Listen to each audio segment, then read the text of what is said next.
Rafi, kahit na maulan ang panahon dito sa Binondo sa Maynila, ay hindi nagpaawat ang mga mamimili sa paghahanap ng mga pampaswerte sa pagsalubong sa 2019.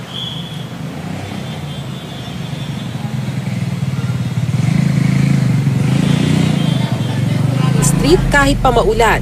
Imbis kasi na 12 bilog na prutas na pinaniniwala ang magdadala ng swerte, 23 ang hanap niya.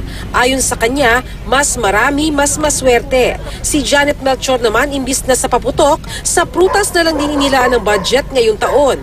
Mabenta rin ang mga root crops na pinaniniwala ang may hatid na swerte, tulad itong gabi at luya na nilagyan ng mga pulang laso. Bukod sa prutas, nagsimula na rin ang pamimili ng mga Lucky Charm kahit sa Pebrero pa ang Chinese New Year. Si Ryan Macaraeg halimbawa, nakaugalian na raw mamili ng pampaswerte pagkaraan ng Pasko. This one daw is for luck, for money, wealth.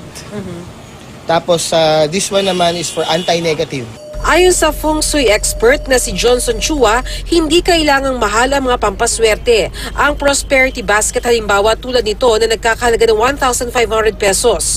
Pwedeng gawin sa bahay gamit ang mga bagay na makikita sa ating tahanan. So bali mangyari lang po, meron tayong palanggana, lalagyan mo lang siya ng bigas, root crops, mga gabi, yung mga luya, mga nakikita po natin sa palengke, ganun, pechay. That also symbolizes also na marami ring swerte dumarating sa atin. Pero anumang pampaswerte ang bibilhin, tandaan na gabay lamang ito.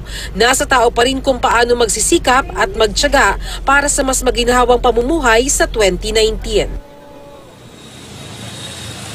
Rafi, kaiba sa sitwasyon tuwing Chinese New Year ay mas kakaunti ang mga tindahan na bukas ngayon dito sa Binondo sa Maynila. Meron ring ilang mga tindahan na magsasara na mamayang hapon para bigyan daan din daw yung kanilang paghahanda sa pagsalubong sa bagong taon. Rafi? Maraming salamat, Bernadette Reyes.